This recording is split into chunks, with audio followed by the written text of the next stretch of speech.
Yeah.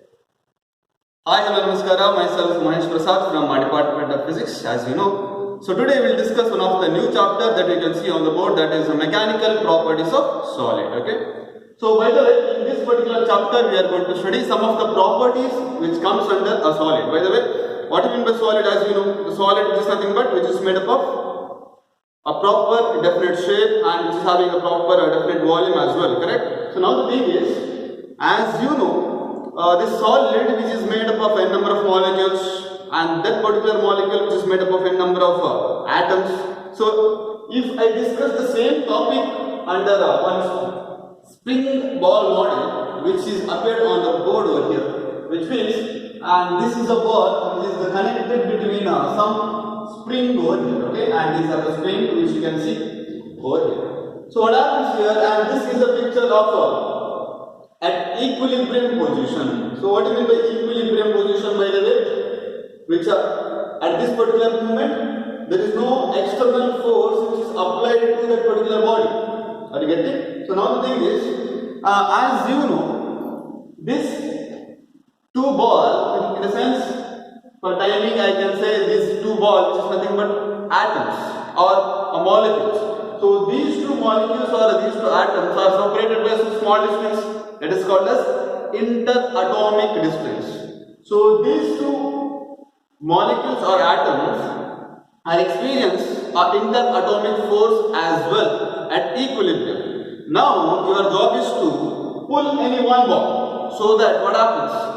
Don't you think that particular ball which was there in equilibrium position, it is going to displace after applying one external force, so that per timing you observe this particular phenomena. And this is the spring which are at equilibrium position, okay, and let us assume one atom is here and one more atom is which is there over here. At this particular point, do you think whether I am applied any force over here? No, right? So now the thing is, I am going to apply a force over here, somewhat like this. So what happens? What happens here? What is happening over here? Don't you think this particular ball which is displaced with respect to its initial position over here, so which is nothing but what kind of force you have applied over here? That is nothing but deforming force, which is nothing but the force which is responsible for deformation. Okay, so that is called as a deforming force. What do you mean by deforming force? The force which is responsible for deformation. Deformation in the sense what? Which is a change in position with respect to initial position. Okay. Next means what? Restoring force. Now the thing is, I have applied a force over here. Don't you think this particular phenomena or at this particular position, it is going to act one more force, that is nothing but a restoring force. What do you mean by restoring something? Which is gaining back. So which means we have applied a deforming force at the mean position, one more force which is exerted, that is a restoring force, which means the force which is responsible to restore its original configuration. Understood? So that is called as a restoring force. Understood? What do you mean by restoring force? Which is nothing but the force which is responsible for regain its original configuration. That is called as what? A restoring force. So this is the basic concept we started up over here, and this model we can call it as a spring. It is a spring ball model, okay, and this is called a spring ball model. So these are this is a particular condition where your atoms or molecule are in equilibrium position. So when I pull any one ball, what happens here? The both force which is acting over here, that is one is the deforming force and one more is restoring force. So what is the restoring force? The force which is responsible to restore its original configuration. Okay. And one more topic we need to study, that is elasticity. That is elasticity. So what do you mean by elasticity? What do you mean by elasticity, by the way? It is a kind of a property of a body. After applying any deforming force, if the body regains its original configuration, then I can say such body we can call it as that particular body which is having the property called as elasticity. Under elasticity, we can have two types of body, that is elastic body. One is that is elastic body, and one more is plastic body. So what do you mean by elastic body? If the body is regained, if the body is, so see, you are applied a deforming force. If the body is regained its original configuration, then I can say that particular body is called as elastic body. So, and use of common sense, if you have, hope you have, what is in the elastic body? If the body does not regain its original configuration, I can say that particular body we can call it as plastic body. Okay. So these are the basic concepts we need to study about this particular topic over here. Okay. Yeah. We'll see that.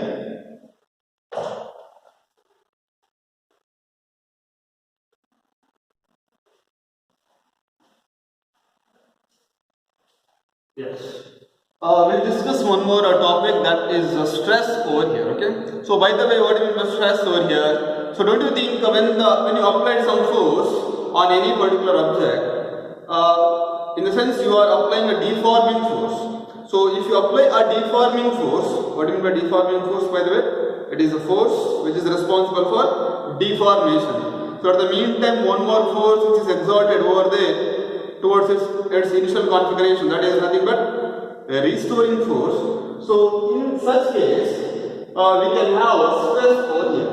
So what is the stress, by the way?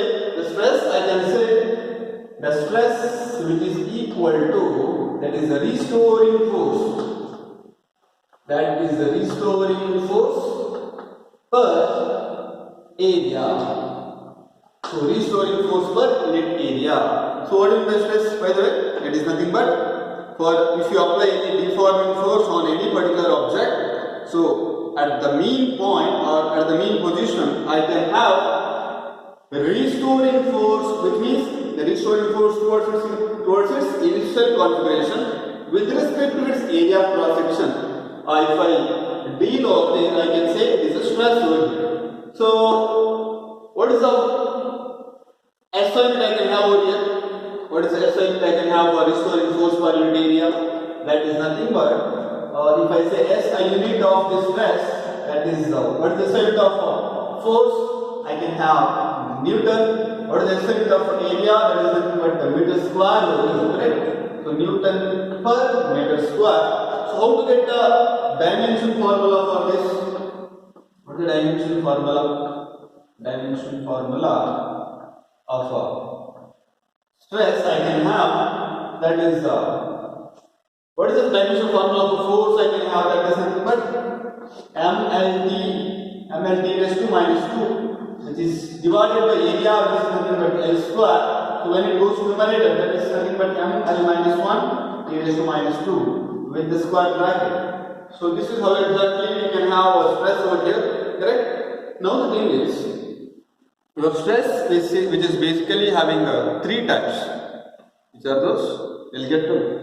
The stress we can classify it into, the one is one I can have, that is normal stress, and one more is volume stress, and the last one is shearing stress. That is the shearing stress. So we'll discuss one by one. This is the first one we have, that is the normal stress. We'll discuss one by one. We'll discuss that is the normal stress over here. What do you mean by normal? What do you mean by normal? Normal to the surface means exactly if this is a surface and this is the force which we are applying. So how we supposed to apply the force? Normally to the surface. How? If you apply normally to any particular surface, then I can say you have applied a force perpendicular with respect to that particular surface. So in the sense, how to define this normal stress? When you apply a deforming force, so what happens? That is the restoring force per unit area occur with respect to what? the restoring, or we can say it is a restoring force per unit area of a normal to a surface. Normal to a surface. This is a restoring force per unit area of a normal with respect to that particular surface. In the sense, you take one, this is the length, one rod you take. Rod which is having some length as L over here. Okay. Now, I am applying the force. I am applying the force somewhat like this in this direction. Whether direction of force which is there outward direction or inward direction, which means we are stretching, correct? So, when I take one conductor somewhat like this, and if I stretch, so what happens? Don't you think its length is going to increase? Correct? So, if length is increases, now how you are applying the force over here? On the surface of area. On the surface of this particular area, we are applying the force. So, if it is so, if the length of the particular wire increases, then I can say that is the tensile stress. Tensile stress. Which means that is restoring force per unit area acting normal to a surface if length increases, which is nothing but this tensile stress is also a normal stress, but under normal stress, tensile stress, and one more is compressive stress. The one more is we can have a compressive stress. So what do you mean by compressive stress, by the way? The compressive stress, which is nothing but how you are supposed to apply your force over here. For example, if it is area of cross section, and if it is the length which is having a length L, and if you apply a compressive deforming force somewhat like this, if length decreases after applying which stress? After applying the force normal to the particular surface area, if the length of the wire or the length of the conductor is going to decrease, I can say it is nothing but compressive stress. So what do you mean by normal stress? It is a restoring force per unit area acting. This is acting normal to a surface. Are you getting? So this is basically I can have normal stress. Under normal stress, how many types we have? Two types. One is tensile stress and one more is which stress? That is the compressive stress. What do you mean by tensile? If you apply a force normally to its area of cross section, if the length of the conductor is increases, a small change, then I can say it is a which stress? Tensile stress. If I compress a force, if I apply a force compressively, so that what happens? Its length is going to decrease. So if the length is going to decrease, I can say it is what type of stress? That is nothing but compressive stress. You understood? Yeah. So this is how exactly it is going to work over here.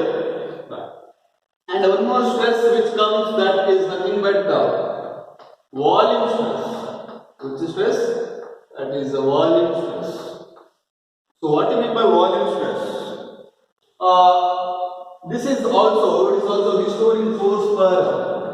This is also restoring force per unit area acting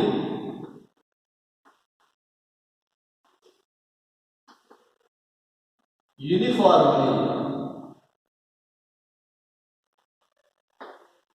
It is a restoring force per unit area acting uniformly all over the surface. Uniformly all over the surface. In the sense, you take one sphere somewhat like this. And you dip this particular metal block inside the water, so what happens? Don't you think the water which is going to exert the force all over the surface uniformly, somewhat like this, somewhat like this? Are you getting? And this is a way of applying the force by the water throughout the surface of the particular volume over here. So in this particular case, what happens? Especially in the volume stress, if I apply, do you think its shape is going to vary? No, its shape is going to remain same, but its volume it is going to decrease. So how to define this particular volume stress? It's just the restoring force per unit area where the force which is applied uniformly throughout the surface. Are you getting? So this is how exactly I can have of a volume stress over here. So one more stress I can have, that is nothing but third one I can say shearing stress. That is the shearing stress. So how to apply a shearing stress over here? So you take one book over here. So you take one book or any object. Now if I apply a force tangentially on the surface, what do you mean by tangentially? Somewhat like this. So it is like there is one book over here. There is one book. So if I apply a force tangentially in the sense, see. So initially it was there in a proper and equilibrium position. But if I apply a force, what happens? Don't you think it is going to displace the sea? And this is the displacement, and this is the displacement I can have. See, this is the normal, and this is the displacement, and the angle which comes over here, correct? So this is how exactly it deals over here. That is nothing but a shearing stress. In the sense, if the force which is applied tangentially, it is going to displace somewhat like this, and there is an angle comes over here. So how to define your shearing stress? The restoring force per unit area where the force which is applied tangentially on the surface over here. Okay. So this is how exactly shearing stress is going to work. But in the shearing stress, the force which is applied or deforming force which is applied tangentially on the surface, then the restoring force per unit area is called as shearing stress. So what do you mean by volume stress? If the force which is applied uniformly throughout the surface, then restoring force per unit area acting uniformly, I can say throughout the surface, I can say that is the volume stress. So similarly, what I can have normal stress. Normal stress which is nothing but what? The force which is acting how? Normally to the particular surface. If the length increases, what happens? It is call it as the tensile stress. If the length is going to decrease in sense, I can say it is a compressive stress. Yeah, this is how exactly we can have under stress concept over here. Okay, yeah, we'll discuss.